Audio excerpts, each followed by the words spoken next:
오늘부터 요한복음을 시작을 하겠습니다. 복음서 마지막 네 번째 책입니다. 앞서 세 가지 책을 공관복음이라고 같은 관점에서 이렇게 연대기적으로 이렇게 차례대로 쓴 책이고요. 요한복음은 좀 달라요.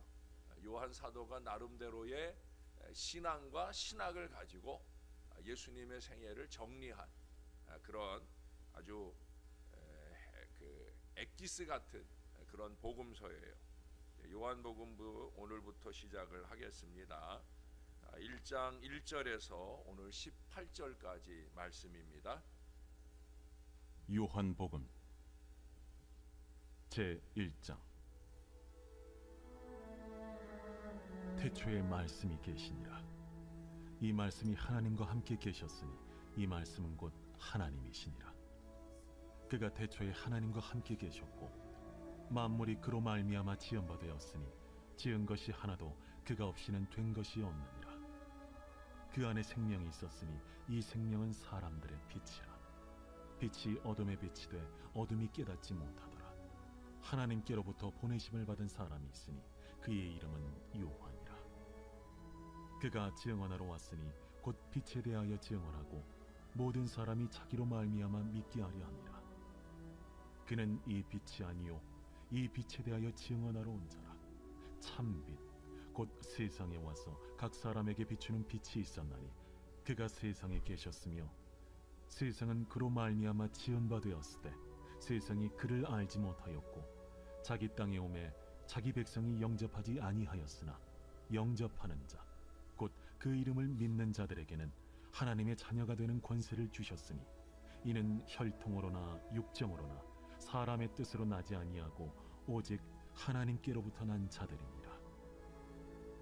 말씀이 육신이 되어 우리 가운데 거하시매 우리가 그의 영광을 보니 아버지의 독생자의 영광이요 은혜와 진리가 충만하더라. 요한이 그에 대하여 증언하여 외쳐 이르되 내가 전에 말하기를 내 뒤에 오시는 이가 나보다 앞선 것은 나보다 먼저 계심이라 한 것이 이 사람을 가리킴이라. 우리가 다 그의 충만한 데서 받으니 은혜 위에 은혜로라. 율법은 모세로 말미암아 주어진 것이요 은혜와 진리는 예수 그리스도로 말미암아 온 것이라. 본래 하나님을 본 사람이 없으되 아버지 품속에 있는 독생하신 하나님이 나타내셨느니라. 아멘. 더 행복해지기를 원하는 어느 여인이 자신의 삶에 새로운 변화를 갖기 위해 자꾸 이사를 다녔어요. 그러나 어디를 가든지 기대한 만큼 행복하지 않은 거예요. 다른 사람은 행복해 보이는데 또 다른 동네가 더 행복해 보이는데 상대적으로 자기는 아니라 하는 생각이 듭니다. 그래서 또 이사를 하려고 짐을 꾸리는데 그때 하인이 이런 말을 하더랍니다. 이사만 다닌다고 행복해지는 것이 아닙니다. 주인 어른의 마음이 변해야 되지요. 행복은 외적인 요인에 의해 좌우되지 않아요. 행복은 마음 안에 있어요. 이 마음에 우리 예수님 모시면 하나님의 은혜가 넘치면 그러면 행복해지는 거예요. 신앙의 참맛은 그것을 깨달아 맛보는 데 있습니다. 그게 바로 은혜 신앙이에요. 제가 자주 말하잖아요. 남들은 다 은혜 받는 자리에서 혼자 은혜 받지 못하는 사람, 그런 어리석은 사람들이 늘 있더라는 거예요. 이 요한복음서의 저자인 사도 요한은 그리스도의 제자로서 3년 동안 예수님의 공생애에 동참했어요. 예수님 십자가 달려 돌아가실 때 그 십자가 아래서 직접 그 십자가에 달려 죽으시는 우리 주님을 바라보았던 산 증인입니다. 그 자리에서 예수님으로부터 요한아 내 어머니다 그러면서 예수님의 어머니 마리아를 부탁받기도 한 그런 믿을 만한 제자였어요. 이 부활하신 예수님을 만났고 그 예수님으로부터 사명을 받기도 합니다. 그리고 주님을 증거하며 한평생을 살았습니다. 이윽고 그는 생을 마감할 때 그는 이렇게 말씀합니다. 그리스도를 하나님으로 하나님의 말씀으로 봅니다. 여러분, 다른 복음서 기자들이 보지 못한 것을 이 사도 요한은 봅니다. 여기 1절에 보면 태초에 말씀이 계셨다. 이 말씀이 하나님과 함께 계셨으니 이 말씀은 곧 하나님이시다. 여러분, 우리가 이걸 잊지 말아야 돼요. 말씀이 곧 하나님이에요. 하나님은 곧 말씀이에요. 그건 무슨 얘기예요? 말씀을 무시하고 사는 인생은 하나님을 무시하고 사는 거예요. 그런 사람이 하나님의 은혜를 받겠다 하는 건 이거는 상당한 모순이죠. 그렇죠?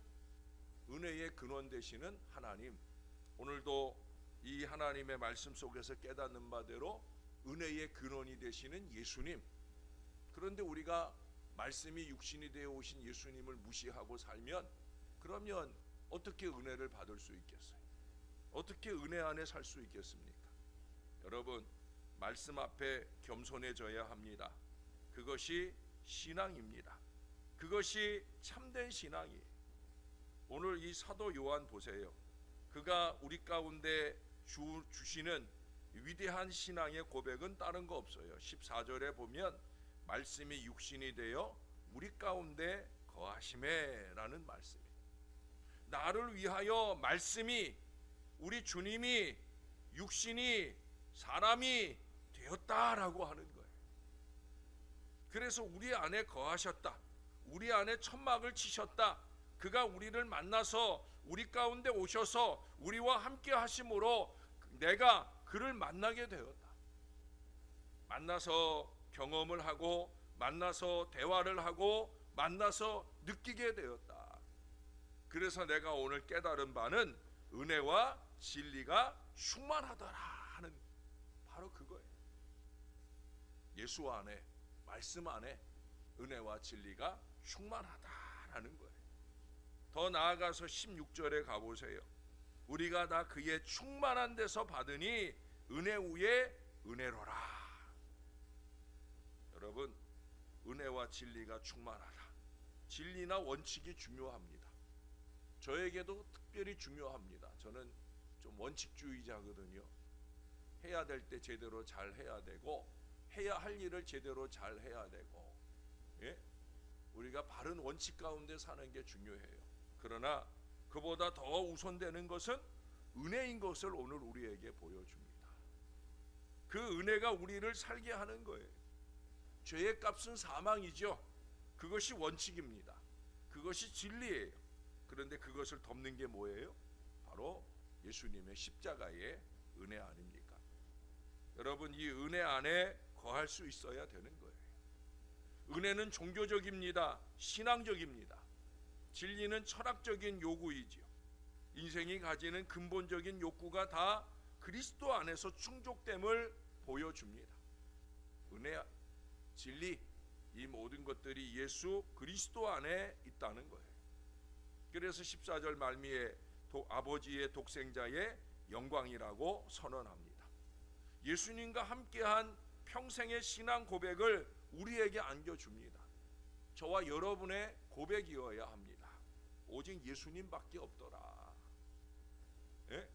한평생 예수 믿고 살아보니까 다른 거 없다는 거예요. 오직 예수님밖에 없더라. 오직 하나님의 말씀밖에 없더라. 말씀대로 그렇게 살려고 영부림치는 일밖에 없더라. 바로 그것을 우리에게 가르쳐 주는 거예요. 이제 더 바랄 것이 없다는 겁니다. 그는 은혜를 위해서 산 것이 아니에요. 은혜 안에 살았다라고 하는 거예요. 우리 신월제일교회 모든 교인들이, 또 이 새벽 재단에 오는 새벽 용사들이 이 진리를 좀 깨달았으면 좋겠습니다. 우리가 은혜 받기 위해 예배 오는 것이 아니라 은혜 안에 사는 삶을 유지하기 위해서 우리가 주님 앞에 왔다는 사실을 잊지 말아야 되는 거예요. 은혜를 구하며 산 것이 아니라 이미 은혜 안에 깊이 존재하는 자신을 발견하면서 살았던 이 세례 사도 요한처럼 우리도 그렇게 살 수 있어야 되는 거예요. 아무 다른 소원이 없어요. 은혜 충만, 무엇을 달리 더 바라겠습니까? 은혜 충만, 그거면 되는 거예요. 은혜 충만, 그러면 다른 것들은 다 저절로, 또 설사 내가 원하는 바대로 바라는 바대로 되지 않아도 은혜가 충만하면 그러면 그냥 행복한 거예요. 그래서 여기 16절에서 말씀하잖아요. 우리가 다 그의 충만한 데서 받으니 은혜 위에 은혜로라. 여기 이 충만이라는 것은 모든 것이 다 채워져 넘친다는 공간적 의미도 되고요, 더 이상의 은혜가 필요 없다는 그 내용적 의미도 되고 시간적 의미도 돼요. 앞으로 채워질 것이다, 이게 아닙니다. 이미 채워졌다는 거예요. 언제? 예수 그리스도를 만나는 그 순간에 예수 그리스도와 함께 함으로써 모든 것이 다 채워지고 말았다라고 하는 거예요. 여러분, 임마누엘은 은혜의 완성입니다. 우리 가운데 거하심에, 따라서 한번 고백해 보십시다. 우리 가운데 거하심에. 여러분 안에 안 계셔요? 네? 우리 가운데 거하심에. 여러분, 이 말씀이 완벽한 은혜 충만의 고백이에요. 우리 가운데 거하시는 그 주님을 볼 수 있어야 됩니다. 그래서 제가 코람데오 신앙을 강조하는 거 아니에요. 하나님 앞에서, 예배할 때도 하나님 앞에서, 예배 이후에 삶을 살아갈 때도 하나님 앞에서, 그 이상 하나님을 모시고 살아야 은혜 충만한 여정을 살 수 있는 거예요. 그렇게 오늘을 사는 겁니다. 그 안에서 받아들여야 되는 거예요. 신학자 폴 틸리가 즐겨 쓰던 명구가 있습니다. 하나님께서 나를 받아주셨다는 것을, 그 사실을 받아들이십시오. 그것이 믿음입니다. 여러분, 하나님께서 나를 용서하셨다는 것을 믿고 내가 나를 용서해야 되는 거예요. 어떤 분들을 보면 자기가 자기를 학대하고 있어. 이미 다 용서해 주신 죄를 자꾸 끄집어내고 또 회개하고 또 회개. 물론 삶이 늘 똑같이 반복되는 어리석음 속에 사는 사람들이 있어요. 예배 때마다 예배가 영과 진리의 예배가 되지 못하는 사람이 있고, 또 신앙적인 삶을 산다고 하면서도 여전히 불평과 원망 속에 사는 사람이 있어요. 그러니 늘 회개해야 되는 게 맞을 수 있어요. 그러나 여러분, 이제는 좀 달리 살아야 되죠. 주님이 우리 가운데 거하심에, 주님이 나를 용납해 주셨다는 말이죠. 그런 나를 자꾸 죽일 놈 하면 그럼 되겠습니까?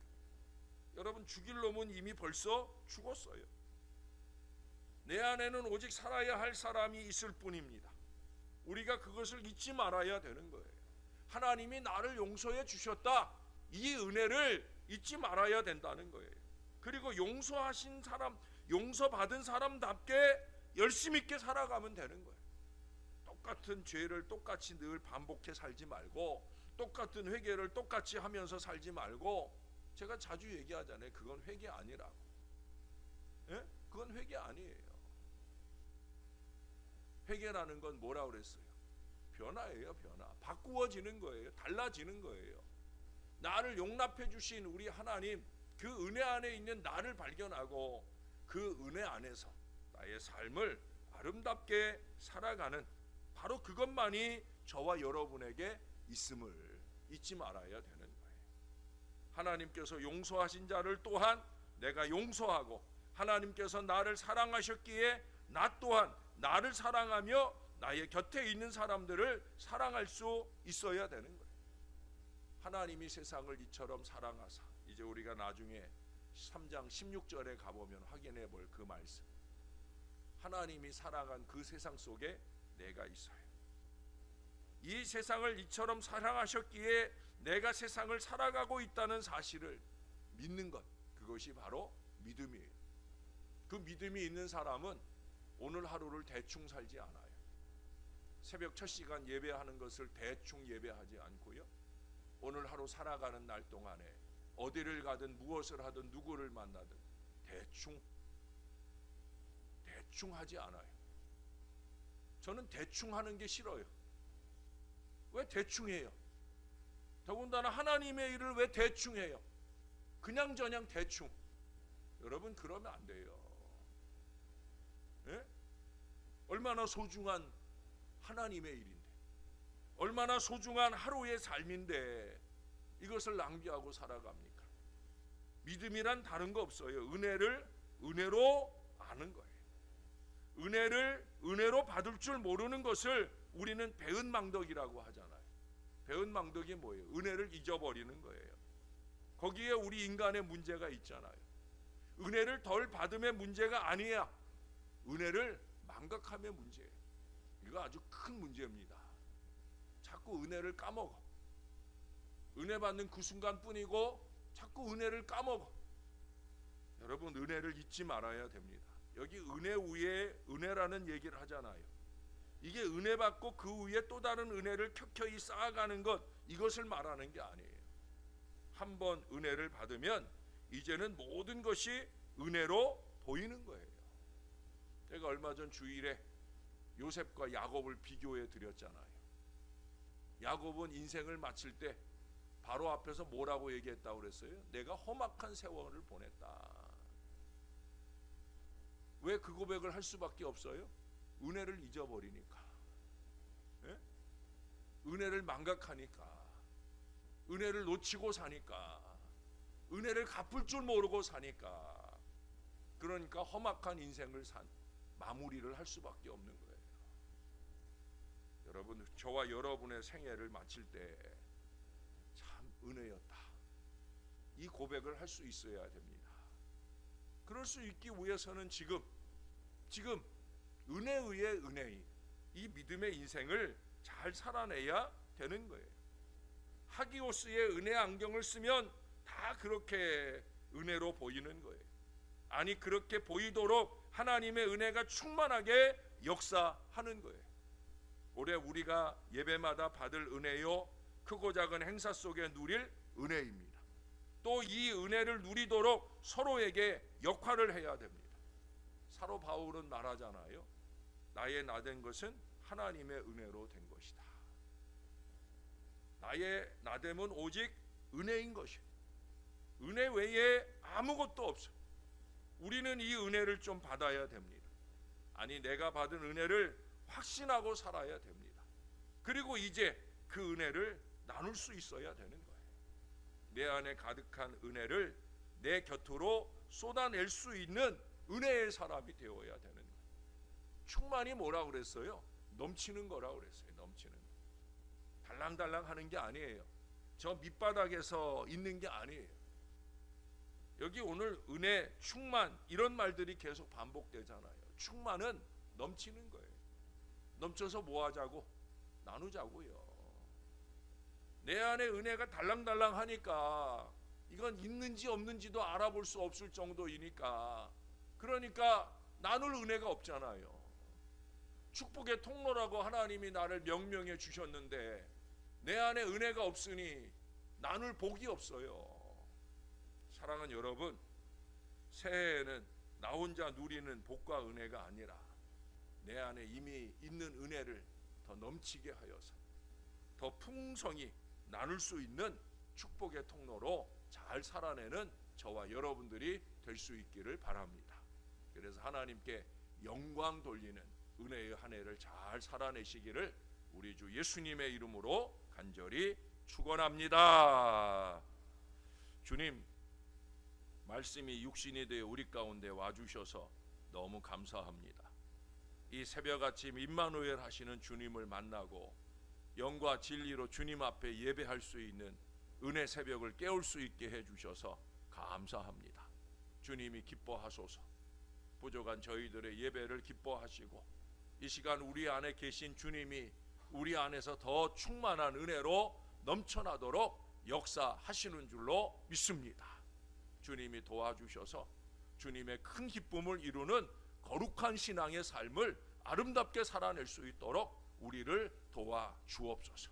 주님이 우리 안에 거하심에 이미 우리는 은혜 백성인 것을 잊지 말게 도와주시고 이제는 그 은혜를 이제는 활성화시킬 수 있도록, 그래서 내 안에서 더 넘쳐남으로 나의 곁에 있는 모든 이들에게 그 은혜를 전하고 나누는 이 능력과 은혜의 인생을 잘 살 수 있도록 우리를 도와 주시옵소서. 마카리 오이의 복과 하기오스의 은혜를 더욱더 넘치도록 나눌 수 있는 축복의 통로로 잘 살아갈 수 있게 우리를 붙들어 주시옵소서. 요셉이 요셉된 것은 요셉에게 늘 하나님이 함께 하셨음이며 그 하나님이 함께 하셨음을 그의 곁에 많은 사람들에게 보여줌으로 그는 스스로 안의 은혜를 많은 이들과 나누는 능력의 사람이었던 걸 기억합니다. 하나님, 다른 사람들의 은혜조차 갉아먹고 사는 악독한 인생이 되지 말게 도와주시고 은혜를 퍼 나누는 건강한 믿음의 인생으로 잘 살아내도록 이 아침에, 이 하루에, 이 한 주간에 우리의 삶을 지켜주시고 인도해 주시옵소서. 오늘도 주님 바라보며 한 주간을 시작할 수 있게 하신 이 은혜를 감사합니다. 예수님 이름으로 기도합니다. 아멘.